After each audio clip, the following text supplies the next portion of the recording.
താൻ ആകെ ഡിസ്റ്റർബ്ഡ് ആയിരിക്കണം. അതായി തൊടുന്നതും പറയുന്നതും ഒക്കെ ദേഷ്യം. നമുക്കൊരു കാര്യം ചെയ്യാം. കുറച്ച് ദിവസം നമുക്ക് തന്റെ വീട്ടിൽ പോയി നിൽക്കാം. എത്ര നാള് വേണമെങ്കിലും. തന്റെ ഇഷ്ടം. എനിക്കിഷ്ടമല്ല. എന്റെ വീടാണെങ്കിലും നിങ്ങൾക്കത് ഭാര്യ വീടാ. ഭാര്യ വീട്ടിൽ താമസിക്കാൻ നിങ്ങൾക്ക് നാണക്കേടില്ലായിരിക്കും. എനിക്കൊരു അഭിമാനമുണ്ട്. വേണ്ട, നമുക്ക് ടൗണിലൊരു വീടെടുത്ത് മാറിയാലോ? എന്തിന്? ഓ, എന്റെ ശല്യം ഒഴിവാക്കി കൊടുക്കണം അല്ലേ? അതല്ല ശോഭ, എനിക്ക് കോടതി പോകാനും വരാനും ഒക്കെ ഉള്ള സൗകര്യം. അതിന്റെ ആവശ്യമൊന്നുമില്ല ഇപ്പോ. ഇത് നിങ്ങൾക്ക് അവകാശപ്പെട്ട വീടാ. ഇവിടുന്ന് മാറേണ്ടവര് മാറട്ടെ. നമ്മൾ എങ്ങോട്ടും പോകുന്നില്ല. ഇതൊക്കെ ആര് പറഞ്ഞു തന്നു? ഞാൻ അത്ര വിഡ്ഢിയൊന്നുമല്ല, എനിക്കറിയാം.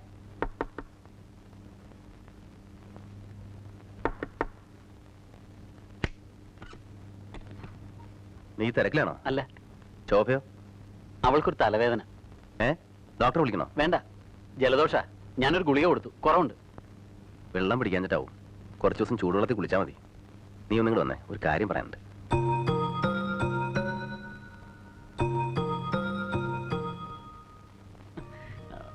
ഏട്ടനെന്തോ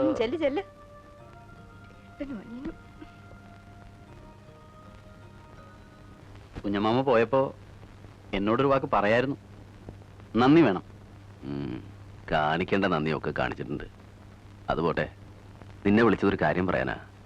സുധയ്ക്ക് ഒരു ആലോചന വന്നിട്ടുണ്ട്. അതുകൂടെ കഴിഞ്ഞാൽ ഭാരം ഒഴിഞ്ഞു. പിന്നെ നമുക്ക് നേരെ ഒന്ന് ശ്വാസം കഴിക്കാം. ആ, ആലോചിക്ക്. പക്ഷേ എന്തേലും കാൽ കാശില്ല. 2 കല്യാണം കഴിഞ്ഞപ്പോൾ നടുവൊടിഞ്ഞു. എന്തേലും ഏട്ടൻ വിചാരിക്കുന്ന പോലെ കാശൊന്നും ഇല്ല. എനിക്കങ്ങനെ ഫീസായിട്ടൊന്നും കിട്ടി തുടങ്ങിയിട്ടില്ല. അതറിയാം. എന്ന് വെച്ച് ഇനി ഇത് നീട്ടണം ശരിയല്ല. കാരണം പറഞ്ഞു വെച്ച കല്യാണം അവൾ ഒഴിഞ്ഞു കൊടുത്തത്. അത് ഞാൻ പറഞ്ഞിട്ടല്ലല്ലോ.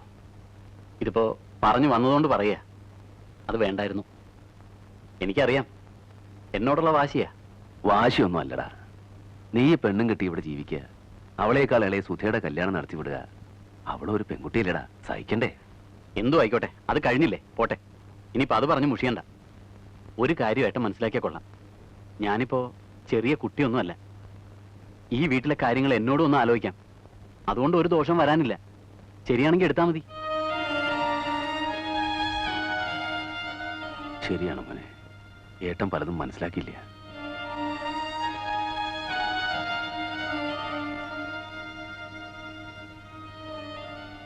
ആലോചന എവിടെ നിന്നാ പറഞ്ഞേ? നല്ല കുടുംബക്കാരാ, വടക്കാഞ്ചേരിന്ന്. എന്ത് ചേരി ആയിക്കോട്ടെ. ഈ കല്ലുവെട്ടുകാരും ഒഴവുകാരും ഒന്നും വേണ്ട. എന്റെ സ്റ്റാറ്റസോടെ ഒന്ന് നോക്കണേ. അതും ഏട്ടൻ ആലോചിച്ചു. ഇനിയിപ്പോ ആരും രാഘവൻ നായരുടെ പേര് പറയില്ല.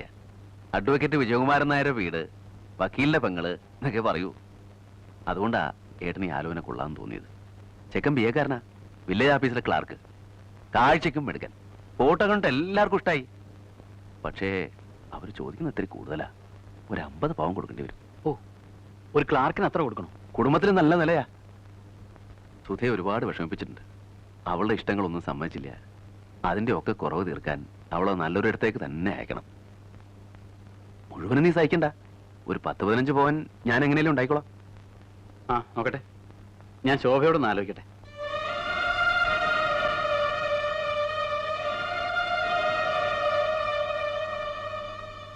പറയാനുള്ള എന്താ പറയേ. എനിക്ക് വളരെ അടിയന്തരമായ ഒരു ആവശ്യം വന്നാ താൻ എന്നെ സഹായിക്കില്ലേ? എന്താവശ്യം? എന്തോ ആയിക്കോട്ടെ. എനിക്കൊരു 1 ലക്ഷം രൂപയുടെ ആവശ്യം. തന്റെ ഡെപ്പോസിറ്റ് എനിക്ക് തരൂ. കാറു അങ്ങനെ ആണെങ്കിലോ? അതിന് ചോദിക്കാനുണ്ടോ? തരും. നമ്മുടെ ആവശ്യങ്ങൾക്കാണ് അച്ഛൻ പണം തന്നിരിക്കുന്നത്. എങ്കിലും എനിക്കൊരു 1 ലക്ഷം രൂപ വേണം. കാറ് വാങ്ങാനല്ല, സുധയുടെ കല്യാണത്തിനാ.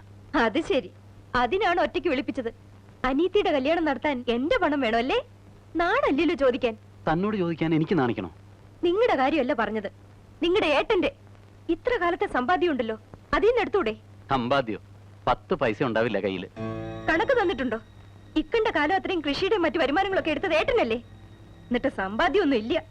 മനുഷ്യനാ ഇത്ര പാവാവരുത്. ഇത്ര ബുദ്ധിയൊക്കെ വേണം. എന്തോ എനിക്കറിയില്ല. എന്നോട് പറഞ്ഞു, ഞാൻ കൊടുക്കാന്ന് സമ്മതിക്കാൻ ചെയ്തു. ഇനി കൊടുക്കാണ്ടിരിക്കാൻ പറ്റില്ല. ഞാനും അവളുടെ ഒരു ഏട്ടനാണല്ലോ. പിന്നെ ഒരു ഏട്ടൻ. എന്നെയും വിജയനും ഒക്കെ അവക്ക് എന്ത് വില? എന്തോ ആയിക്കോട്ടെ, അവള് കല്യാണം കഴിഞ്ഞ് പോയി കിട്ടുമല്ലോ. ആ, അങ്ങനെ ഒരു ഗുണമുണ്ട്. കാശ് കൊടുത്താ തിരിച്ചു തരുമോ? തരാം, ഞാൻ തന്നോളാം. അത് വേണ്ട, നിങ്ങളുടെ ഏട്ടൻ തരണം. പിന്നെ ഈ ലോകം മുഴുവൻ തലേക്കൂടി ഓടണേന്നൊരു വിചാരമുണ്ട്.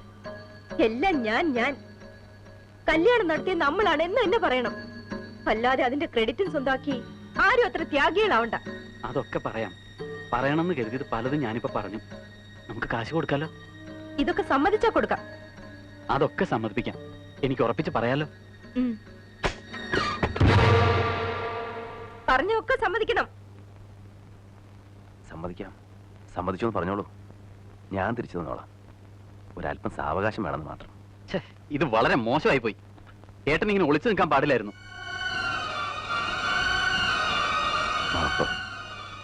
ഞാൻ ശോഭ സമ്മതിച്ചില്ലെങ്കിലൊന്ന് ഓർത്തപ്പോ അടങ്ങിയിരിക്കാൻ തോന്നിയില്ല.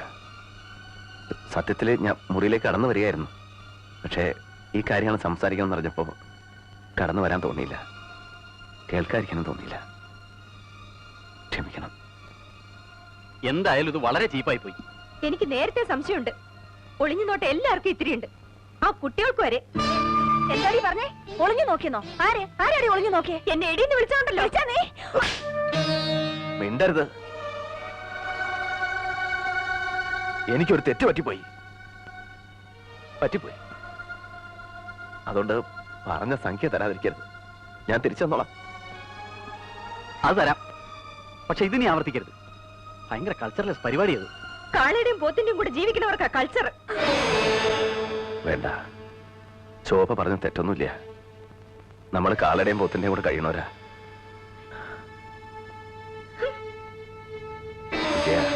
അപ്പോ ഏട്ടനവരോട് വരാൻ പറയട്ടെ. അവര് വന്നോട്ടെ.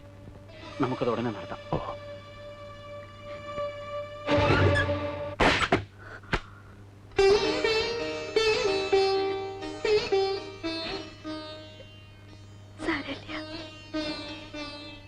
സാരല്ലേ.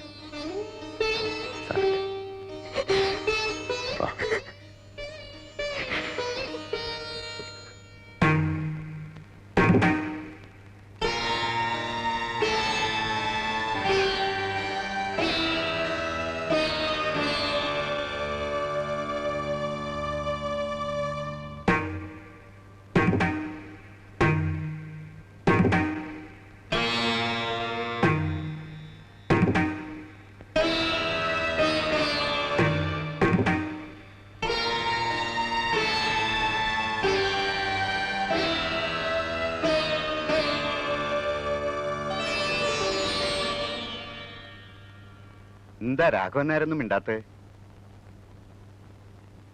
എന്താന്ന് വെച്ചാ പറയ്. 50 പവൻ കൊടുക്കാം. ബാക്കി എന്താണെന്ന് വെച്ചാൽ തീരുമാനിച്ചോ. നിങ്ങൾ ഏട്ടനും അനിയനും അങ്ങോട്ടും ഇങ്ങോട്ടും മാറി മാറി തീരുമാനിച്ചോ എന്ന് പറഞ്ഞ എങ്ങനാ? വാ തുറന്ന് സംസാരിക്കും രാഘവൻ നായരെ. കല്യാണം വലിയൊരു ആഘോഷാക്കണം എന്നില്ല ഞങ്ങൾക്ക്. കാരണം 2 കല്യാണം കഴിഞ്ഞിട്ട് അധികം നാളായില്ല. ഗുരുവായൂർ വെച്ച് കെട്ട് നടത്തുന്നത് തന്നെയാണ് ഞങ്ങൾക്കും ഇഷ്ടം. പിന്നെ നാട്ടുകാർക്കും ബന്ധുക്കൾക്കും ഒരല്ല ചോറ് കൊടുക്കണം. അതും അവിടെ തന്നെ ഏർപ്പാടാക്കിയാൽ മതിയല്ലോ. പോരെ? മതി, അത് മതി. അപ്പൊ എന്നാ പിന്നെ അങ്ങനെ നിശ്ചയിക്ക. എന്താ? അത് മതി. അപ്പൊ ഇനി എന്തപ്പോ ഉള്ളത്? സ്വർണത്തിന്റെ ആയി, മുഹൂർത്തായി, സദ്യയായി, ഇനി പോക്ക് വരവ്. അതെങ്ങനെയാ? അതൊക്കെ എന്താച്ചാ വിജയന്റെ ഇഷ്ടത്തിന് ഞങ്ങൾ തീരുമാനിച്ചോളൂ. എന്ന് പറഞ്ഞാൽ എങ്ങനെയാ? താനല്ലേ കുടുംബത്തെ കാരണവരെ. കാരണവരാന്ന് പറഞ്ഞിട്ട് എന്താ പ്രയോജനം? കല്യാണം നടത്തുന്ന വിജയനാ. അപ്പോ അവന്റെ തീരുമാനം ആ തീരുമാനം. ഇത്തിരി വെള്ളം കുടിക്കട്ടെ ഞാൻ. എന്നാ വിജയം പറയ്. അതിപ്പോ നിങ്ങൾ എന്ത് തീരുമാനിച്ചാലും ഞങ്ങൾക്ക് സമ്മതാ.